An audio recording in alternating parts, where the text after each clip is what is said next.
Assalamualaikum. Nama saya Muhammad Fakhruddin Syakirin bin Mat Rizwan, pemegang kad metrik di 2019 209 0922. Tata bahasa. Apakah yang dimaksudkan dengan tata bahasa? Tata bahasa ialah bidang yang memberi tumpuan perhatian terhadap pembentukan kata dan proses pembinaan ayat sesuatu bahasa. Bahasa terdiri daripada kumpulan ayat yang tidak dapat dibilang jumlahnya, manakala ayat pula terdiri daripada rentetan perkataan yang bermakna. Perkataan yang dibina oleh gabungan bunyi-bunyi dalam sesuatu bahasa yang mempunyai makna yang telah digabungkan menjadi suku kata dan perkataan.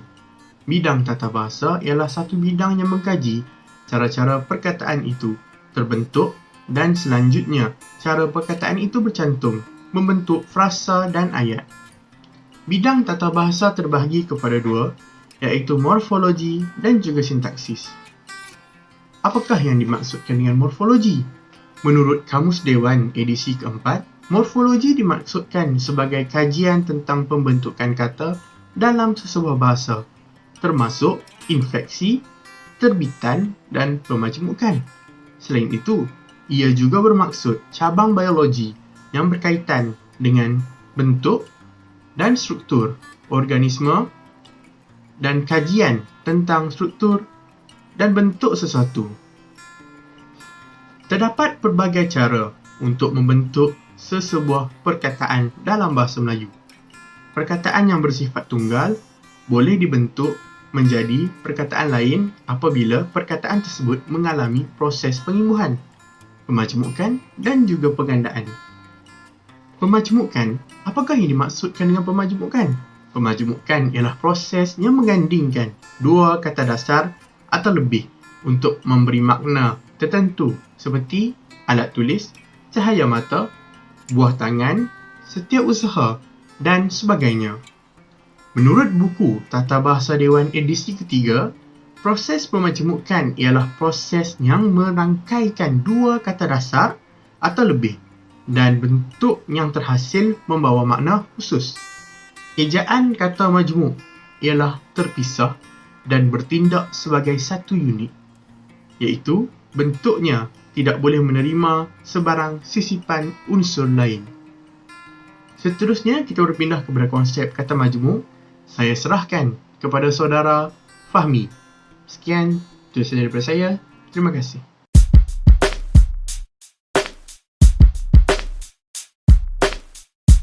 Assalamualaikum warahmatullahi wabarakatuh. Saya Muhammad Fahmi bin Muhammad Huzi, pemegang kad metrik di 2019 2090932 akan menerangkan tentang konsep kata majmuk.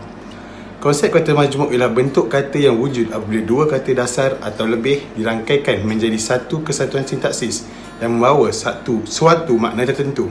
Kata majmuk bertindak sebagai satu unit dan dieja terpisah, melainkan kata majmuk yang telah mentap.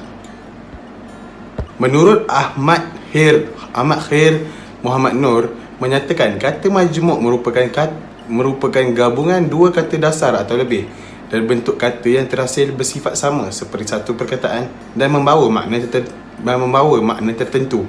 Kebanyakan kata majmuk terdiri daripada dua kata dasar, namun terdapat juga kata majmuk yang terdiri daripada 3 dan 4 kata dasar. Kata majmuk mempunyai persamaan dengan frasa kerana kedua-duanya terbentuk daripada beberapa kata. Terdapat juga pengejaan kata majmuk yang boleh dikelirukan oleh frasa kerana kedua-duanya ditulis secara terpisah. Abdullah Hassan pada 2006 berpendapat bahawa kata majmuk adalah bentuk binaan yang terdiri daripada dua atau lebih perkataan. Setiap perkataan ini boleh terdiri daripada kata tunggal ataupun kata terbitan. Kata majmuk tidak boleh disisipi oleh sebarang unsur walaupun kata hubung dan. Kata majmuk terbahagi kepada 3 kelompok, iaitu kata majmuk bebas, kata majmuk khusus dan kiasan. Selain itu, terdapat juga bentuk kata majmuk seperti bentuk kecualian, penggandaan kata majmuk dan pengimbuhan kata majmuk. Sekian daripada saya teruskan dengan kawan-kawan saya.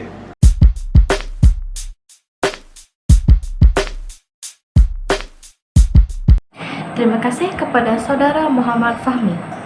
Nama saya Wilimina Injud, anak John Bani, memegang kad metrik D2019, 20909015, dan saya akan menerangkan tentang konsep kata majmuk dan beberapa contoh kata majmuk. Yang pertama ialah kata majmuk rangkaian bebas. Proses memajmukkan ialah proses merangkaikan dua kata dasar atau lebih bentuk yang terhasil membawa makna tertentu. Kata majmuk dieja terpisah dan bertindak sebagai unit, iaitu bentuknya tidak boleh menerima sebarang penyisipan unsur lain. Kata majmuk dapat dipisahkan kepada dua kategori, iaitu kata majmuk yang terdiri daripada rangkaian bebas dan kata majmuk yang berbentuk istilah khusus.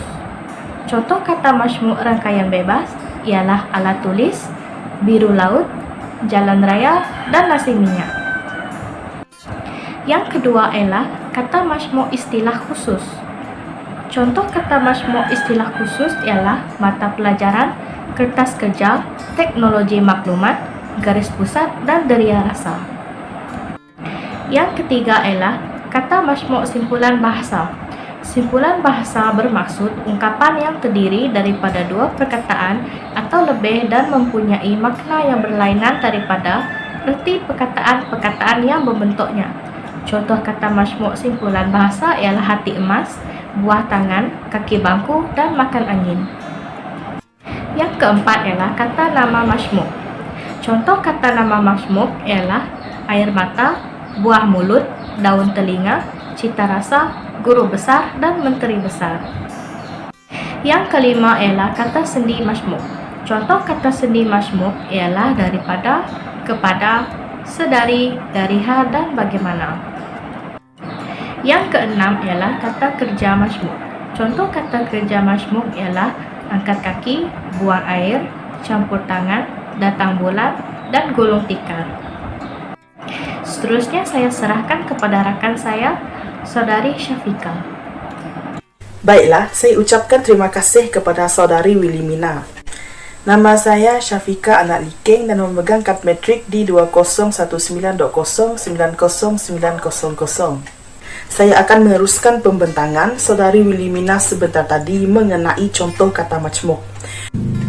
Seterusnya, kata bilangan majmuk pula menyatakan banyak atau bilangan sesuatu. Sebagai contohnya 2/3, 30 serta 250. Terdapat juga kata bilangan majmuk yang terdapat dalam sumber surat khabar berita Malaysia, iaitu pada 17 April 2021 seperti perkataan 40. Selanjutnya, kata adjektif majmuk pula terhasil daripada proses merangkaikan dua kata dasar atau lebih, tetapi kata dasar awal mestilah terdiri daripada kata adjektif dan kata dasar berikutnya boleh terdiri daripada kata-kata yang lain. Tamsilnya, sakit jiwa, rabun ayam, dan juga muda remaja. Perkataan kata adjektif majmuk seperti ringan tulang telah didapati dalam sumber harian Metro, iaitu pada 15 Mei tahun 2020. Selain itu, kata hubung majmuk adalah ayat yang mengandungi dua atau lebih ayat tunggal. Kata hubung pula ialah perkataan yang digunakan untuk menggabungkan perkataan dengan perkataan rangkai, kata dengan rangkai, kata ayat dengan ayat. Contohnya, dan, serta, atau, sambil, dan juga tetapi. Perkataan kata hubung majmuk seperti dan digunakan dalam sumber harian Metro pada 1 Mei 2021. Lantaran itu, penggandaan kata majmuk melibatkan penggandaan unsur pertama kata sahaja. Satu kekecualian ialah penggandaan yang melibatkan bentuk yang telah mantap dan penggandaannya melibatkan keseluruhan unsur. Sebagai contoh, menteri-menteri besar, kapal-kapal terbang, dan juga jawatan kuasa. Adanya contoh perkataan penggandaan kata majmuk yang telah terdapat dalam sumber Astro Awani pada 27 Disember tahun 2013, iaitu perkataan alat-alat tulis. Kemudian, pengibuhan kata majmuk boleh menerima ibuhan untuk menghasilkan kata terbitan. Sebagai contoh juga, campur aduk dijadikan bercampur aduk, temu bual dijadikan sebagai temu bual. Sumber dalam Astro Awani pada 27 Oktober tahun 2018 telah menemui perkataan di temu bual sebagai pengimbuhan kata majmuk. Baiklah, setakat di sini sahaja pembentangan dari saya. Saya akan meneruskan pembentangan yang berikutnya kepada rakan yang lain.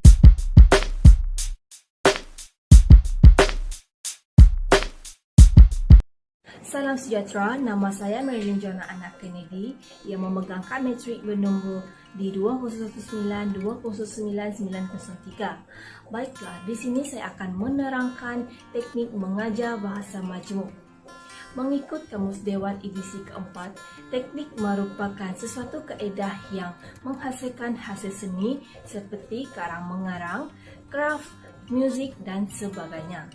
Saya akan menerangkan dua jenis teknik untuk mengajar bahasa majmuk. Yang pertama adalah teknik improvisasi dan yang kedua adalah teknik main peranan. Teknik improvisasi adalah teknik yang digunakan dalam pengajaran dan pembelajaran di dalam bilik darjah, khasnya untuk pengajaran bahasa. Peranan pelajar dalam teknik ini adalah mencipta dialog dan melakukan aksi spontan mengikut arahan yang ditetapkan ataupun mengikut daya kreativiti mereka sendiri.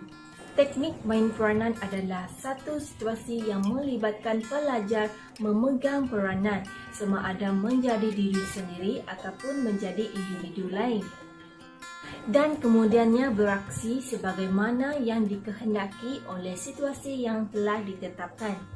Terima kasih saya ucapkan kepada saudari Marilyn Joanna Anak Kennedy. Saya, Andriana Etelia Anak Cundi, yang memegang nombor kemetrik D20192090916. Saya akan teruskan dengan teknik bercerita. Teknik bercerita merupakan salah satu pendekatan yang sesuai digunakan untuk membina kecakapan berbahasa kerana dapat menarik minat dan perhatian pelajar. Tujuan teknik ini adalah untuk meningkatkan daya kreatif dan imajinasi pelajar serta melatih pelajar dengan pelbagai kemahiran dan kecakapan bahasa, terutamanya kemahiran lisan, iaitu mendengar dan bertutur. Seterusnya kita akan menjawab latihan pengukuhan. Contoh soalan kata majmuk adalah seperti berikut. Soalan objektif. Abang Hamzah dan teman wanitanya mengambil keputusan untuk berkahwin setelah mengenali tempat kosong masing-masing. Terdapat 4 pilihan jawapan bagi soalan ini iaitu A. Hati kecil, B. Hati batu, C. Buah hati, D. Hati budi. Apakah jawapan yang paling tepat? Jawapan yang paling tepat adalah D. Hati budi. Kenapa hati budi? Mari kita lihat maksud setiap pilihan jawapan. Hati kecil membawa maksud perasaan yang sebenar atau yang terkandung dalam batin. Hati batu pula membawa maksud degil. Buah hati adalah orang kesayangan atau kekasih. Hati budi pula adalah perangai atau sifat. Maka jawapan dia adalah paling tepat kerana sebelum berkahwin, kita mestilah mengenali dahulu perangai atau sifat pasangan kita. Baik, sekarang kita akan masuk ke soalan subjektif. Gabungkan ayat-ayat di bawah supaya menjadi ayat majmuk. Saya suka makan nasi ayam. Kakak suka makan mi goreng mamak. Bagaimana kita boleh gabungkan ayat-ayat kata majmuk ini?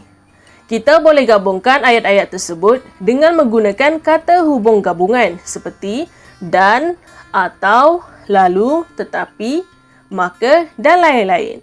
Bagi soalan ini, kata hubung gabungan yang paling sesuai untuk digunakan ialah perkataan tetapi. Maka kita dapat membentuk satu ayat majmuk gabungan seperti berikut. Saya suka makan nasi ayam, tetapi kakak suka makan mi goreng mamak. Setakat ini sahaja latihan pengukuhan kita. Seterusnya saya serahkan kembali kepada saudara Muhammad Fakhrushi Syakirin. Sekian, terima kasih.